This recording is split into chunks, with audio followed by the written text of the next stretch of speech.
پیارے بچوں، السلام علیکم ورحمۃ اللہ وبرکاتہ۔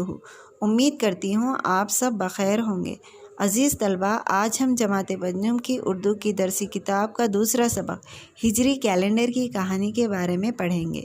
اس سے پہلے پچھلے سبق میں ہم نے درود السلام کی نظم کو پڑھا تھا۔ کیا آپ نے بھی اس نظم کو ترنم کے ساتھ پڑھا ہے؟ ہاں، تو چلیے جماعت پنجم کا دوسرا سبق ہجری کیلنڈر کی کہانی۔ اس کہانی میں والد اپنے بچوں کو ہجری کیلنڈر کی شروعات کہاں سے ہوئی تھی اس بارے میں بتاتے ہیں۔ رات کا وقت ہے۔ آج رمضان المبارک کی 14 تاریخ ہے۔ 14ویں رات کا چاند سفید اور کالے بادلوں کی اونٹ سے جھانک رہا ہے۔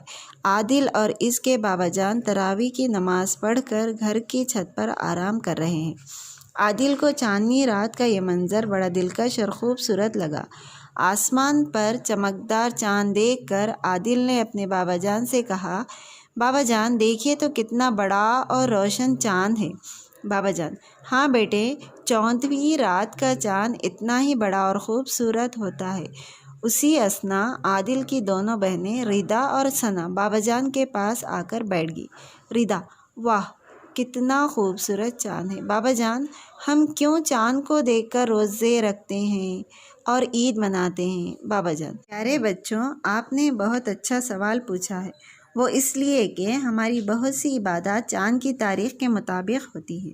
چاند کی تاریخ سے بننے والے کیلنڈر کو قمری یا ہجری کیلنڈر کہتے ہیں۔ عادل حیرت سے: ہجری کیلنڈر، یہ ہجری کیلنڈر کیا ہے؟ بابا جان: اچھا پہلے یہ بتاؤ کہ ایک سال میں کتنے مہینے ہوتے ہیں؟ ردا: 12 مہینے۔ بابا جان: کیا تم میں سے کوئی ان مہینوں کے نام بتا سکتا ہے؟ عادل: جی بابا جان، جنوری، فروری، مارچ، اپریل، مئی، جون، جولائی، اگست، ستمبر، اکتوبر، نومبر اور دسمبر۔ بابا جان: بچوں، جو کیلنڈر جنوری سے شروع ہوتا ہے وہ شمسی یا عیسوی کیلنڈر کہلاتا ہے۔ عیسوی تاریخ کی ابتدا حضرت عیسیٰ علیہ السلام کی پیدائش سے کہلاتی ہے۔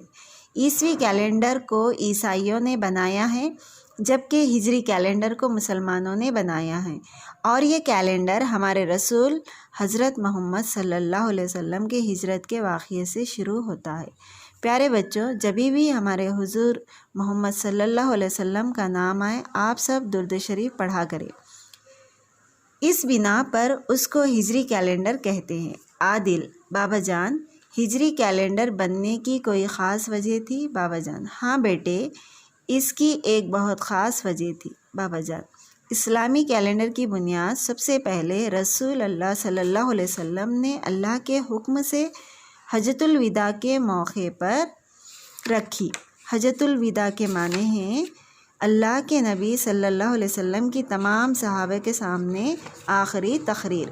پیارے بچوں، اس کے بعد مگر آپ صلی اللہ علیہ وسلم نے اس وقت کسی تاریخ اور سن کو مقرر نہیں فرمایا، لیکن جب حضرت محمد صلی اللہ علیہ وسلم کی وفات کے 6 سال بعد اسلامی حکومت دور دور تک پھیل گئی تو لوگوں کو تاریخ نہ ہونے کے سبب کسی اہم واقعے کو یاد رکھنے میں مشکلات پیش آنے لگی۔ ثنا: بابا جان، پھر اس مشکل مسئلے کو کس نے حل کیا؟ بابا جان: ایک مرتبہ حضرت عمر فاروق رضی اللہ تعالیٰ عنہ کو حضرت ابو موسیٰ اشعری رضی اللہ تعالیٰ عنہ نے خط لکھا کہ آپ کی طرف سے حکومت کے مختلف علاقوں میں خطوط روانہ کیے جاتے ہیں، مگر ان خطوط پر تاریخ درج نہیں ہوتی، حالانکہ تاریخ لکھنے کے بے شمار فوائد ہیں اور ریکارڈ کے محفوظ رکھنے میں کافی سہولت ہے۔ آپ نے خط کس دن تحریر کیا، کس دن روانہ کیا، کب پہنچا، کس دن حکم جاری ہوا اور کس وقت سے اس پر عمل کا آغاز ہوا، ان سب باتوں کے جاننے اور سمجھنے کا دار و مدار تاریخ لکھنے پر ہے۔ حضرت عمر فاروق رضی اللہ تعالیٰ عنہ کو حضرت ابو موسیٰ اشعری رضی اللہ تعالیٰ عنہ کی یہ بات بہت معقول لگی۔ معقول، پیارے بچوں، معقول کے معنی ہیں مناسب۔ تو حضرت عمر فاروق رضی اللہ تعالیٰ عنہ کو حضرت ابو موسیٰ اشعری رضی اللہ تعالیٰ عنہ کی یہ بات بہت مناسب لگی، اور انہوں نے فوراً مشورے کے لیے صحابہ کرام کو جمع فرمایا۔ تمام صحابہ کرام کو بھی حضرت ابو موسیٰ اشعری رضی اللہ تعالیٰ عنہ کی یہ بات بہت پسند آئی۔ حضرت عمر فاروق رضی اللہ تعالیٰ عنہ نے اس سلسلے میں مشورہ طلب کیا کہ اس کا آغاز کب سے ہو۔ صحابہ کرام کی طرف سے اس سلسلے میں 4 قسم کی رائے سامنے آئی۔ ایک جماعت نے مشورہ دیا پیارے نبی حضرت محمد مصطفیٰ صلی اللہ علیہ وسلم کی ولادت کے سال سے اسلامی سال کا آغاز ہو۔ دوسری جماعت نے یہ رائے دی کہ نبوت کے سال سے اسلامی سال کا آغاز ہو۔ تیسری جماعت نے مشورہ دیا کہ ہجرت کے سال سے اسلامی سال کا آغاز ہو، جبکہ چوتھی جماعت کا خیال تھا کہ آپ صلی اللہ علیہ وسلم کے سال وفات سے اسلامی سال کی ابتدا کی جائے۔ آخر میں حضرت علی رضی اللہ تعالیٰ عنہ نے فرمایا کہ ہجرت طیبہ صلی اللہ علیہ وسلم سے اسلامی تاریخ اور سن کا آغاز کرنا چاہیے، کیونکہ اس دن حضرت صلی اللہ علیہ وسلم نے مشرکوں کی بستی چھوڑ کر مدینے کی طرف ہجرت فرمائی تھی، اور اسی دن کی برکت سے اسلام کو قوت اور حیرت انگیز ترقی ملی، گویا کہ یہاں سے اسلامی تاریخ کا سنہرا دور شروع ہوا۔ حضرت علی رضی اللہ تعالیٰ عنہ کی اس رائے سے حضرت عمر رضی اللہ تعالیٰ عنہ اور دوسرے جلیل القدر صحابہ کرام رضی اللہ تعالیٰ عنہم نے بھی اتفاق کیا۔ اس مسئلے کے حل ہو جانے کے بعد حضرت عمر رضی اللہ تعالیٰ عنہ نے دریافت کیا کس مہینے سے اسلامی تاریخ کا آغاز ہونا چاہیے۔ حاضرین میں سے کسی نے ربیع الاول کو کہا تو کسی نے رجب کا نام لیا۔ آخر میں حضرت عثمان رضی اللہ تعالیٰ عنہ اور دوسرے صحابہ کرام رضی اللہ تعالیٰ عنہم نے محرم کے مہینے سے ابتدا کا مشورہ دیا اور کہا یہ نہایت باعظمت مہینہ ہے، کیونکہ صحابہ کرام رضی اللہ تعالیٰ عنہم نے اسی مہینے میں مکے سے مدینہ ہجرت کرنی شروع کی تھی، اور حج کرنے والے حج سے فارغ ہو کر اسی مہینے میں واپس ہوتے اور اپنی زندگی کی ایک نئی شروعات کرتے ہیں، اس لیے اس مہینے ہی سے سن ہجری کا آغاز کرنا چاہیے۔ حضرت عمر رضی اللہ تعالیٰ عنہ کے علاوہ حضرت علی رضی اللہ تعالیٰ عنہ اور دوسرے صحابہ کرام نے اس رائے کو بہت پسند کیا۔ بچوں، دیکھا کس طرح اللہ کی مدد اور صحابہ کرام رضی اللہ تعالیٰ عنہم کے مشورے اور اتفاق رائے سے ہجری کیلنڈر کی بنیاد پڑی۔ عادل، ریدا اور ثنا ایک ساتھ اللہ اکبر اللہ اکبر، کتنی دلچسپ تاریخ ہے ہجری کیلنڈر کی۔ عادل: کیا اللہ تعالیٰ نے قرآن مجید میں اسلامی مہینوں کے بارے میں ذکر کیا ہے؟ بابا جان: ہاں بیٹے، اللہ تعالیٰ نے قرآن مجید پارہ 10 سورۃ التوبہ آیت نمبر 36 میں اس طرح بتایا ہے، بے شک مہینوں کی گنتی اللہ کے نزدیک 12 ہے۔ اللہ کی کتاب میں اس سے یہ بات ثابت ہو گئی کہ اللہ کے نزدیک اسلامی مہینوں کی تعداد 12 ہے۔ ریدا: بابا جان، اسلامی مہینوں کے نام کیا ہے؟ بابا جان: محرم، صفر، ربیع الاول، ربیع الاخر، جمادی الاول، جمادی الثانی، رجب، شعبان، رمضان، شوال، ذی القعدہ اور ذی الحج۔ اس طرح ہمارا کیلنڈر محرم کے مہینوں سے شروع ہوتا ہے اور ذی الحج کے مہینے پر ختم ہوتا ہے۔ ثنا: بابا جان، کیا ہم سب کو یہ نام یاد رکھنا ضروری ہے؟ بابا جان: ہاں بچوں، مسلمانوں کے ہر کام کا تعلق اسلامی مہینوں سے ہوتا ہے، مثلاً یوم عاشوراء، رمضان کے روزے، حج کے ارکان، عیدین کی نمازیں وغیرہ۔ اس لیے ان مہینوں کے نام یاد رکھنا اور ان کے مطابق عمل کرنا بہت ضروری ہے۔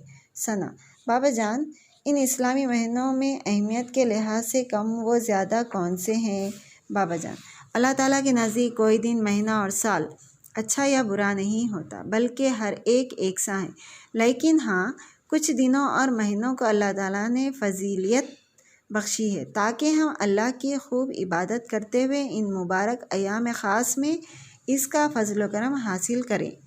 ریدا: بابا جان، وہ مخصوص مہینے کون سے ہیں جن میں بہت زیادہ عبادتیں کرنی چاہیے؟ بابا جان: سب سے پہلے محرم کا مہینہ آتا ہے، اس مہینے کو اللہ کا مہینہ کہتے ہیں۔ اس مہینے میں موسیٰ علیہ السلام کو اللہ پاک نے فرعون سے نجات دی۔ اس مہینے کی 9ویں اور 10ویں تاریخ کا روزہ رکھنا افضل ہے، کیونکہ رمضان کے روزے فرض ہونے سے پہلے محرم کی 10ویں تاریخ کا روزہ فرض تھا۔ رمضان کی فرضیت کے بعد اس کو نفل بنا دیا گیا۔ چونکہ بنی اسرائیل بھی یہ روزہ رکھا کرتے تھے، اس وجہ سے پیارے نبی صلی اللہ علیہ وسلم نے 2 روزے رکھنے کے لیے فرمایا تاکہ یہودیوں کی مشابہت نہ ہو۔ پیارے بچوں، مشابہت کے معنی ہے ملتا جلتا ہونا۔ عادل: بابا جان، ہمارے پیارے نبی حضرت محمد صلی اللہ علیہ وسلم کس مہینے میں پیدا ہوئے؟ بابا جان، ہمارے پیارے نبی حضرت محمد صلی اللہ علیہ وسلم کی ولادت ربیع الاول کے مہینے میں ہوئی۔ رجب کی 27ویں تاریخ کو ہمارے نبی صلی اللہ علیہ وسلم معراج کے سفر پر تشریف لے گئے۔ پیارے بچوں، یہاں پر معراج کے معنی ہیں عروج، یعنی کہ بلندی پر جانا۔ اس سفر میں نبی صلی اللہ علیہ وسلم نے اللہ تعالیٰ اور انبیاء کرام سے ملاقات کی اور اللہ کی طرف سے 5 نمازوں کا تحفہ اپنے ساتھ لے کر واپس ہوئے تھے۔ نماز کی دولت پا کر صحابہ نے بہت خوشیاں منائیں۔ ثنا: بابا جان، اور رمضان کے مہینے میں روزہ رکھنے اور خوب عبادت کرنے کی وجہ کیا ہے؟ بابا جان، وہ اس لیے کہ رمضان میں امت محمد صلی اللہ علیہ وسلم پر روزے فرض ہوئے۔ اللہ کی 4 آسمانی کتابیں توریت، زبور، انجیل اور قرآن مجید اس ماہ میں نازل ہوئی، اور بدر کی فتح بھی رمضان میں ہوئی۔ اس مہینے میں مکہ فتح ہوا۔ اعتکاف کے لیے اس مہینے میں بیٹھا جاتا ہے، اور لیلۃ القدر بھی اسی ماہ میں آتی ہے۔ اس لیے ان برکتوں کی وجہ سے رمضان میں ہمیں خوب عبادت کرنا اور اللہ کو راضی کرنا چاہیے۔ ردا: بابا جان، ہم قربانی کس مہینے میں کرتے ہیں؟ بابا جان، اسلامی سال کا آخری مہینہ ذی الحج ہوتا ہے۔ اس ماہ میں اسلام کا 5واں رکن حج ادا کیا جاتا ہے۔ اس ماہ کا پہلے 10 دن نہایت برکت اور فضیلت والے ہیں۔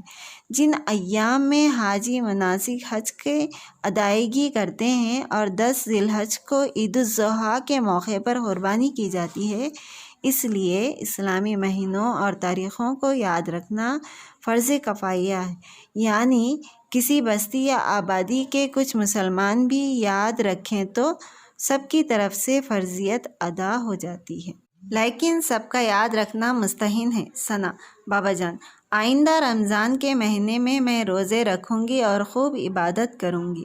عادل: بابا جان، جب میں بڑا ہو جاؤں گا تب حج کو ضرور جاؤں گا۔ بابا جان: انشاءاللہ تعالی۔ چلو بچوں، اب سو جاؤ، رات بہت ہو گئی ہے، کل صبح اسکول بھی تو جانا ہے۔ عادل: ہم سب کو ہجری کیلنڈر کی کہانی بہت پسند آئی۔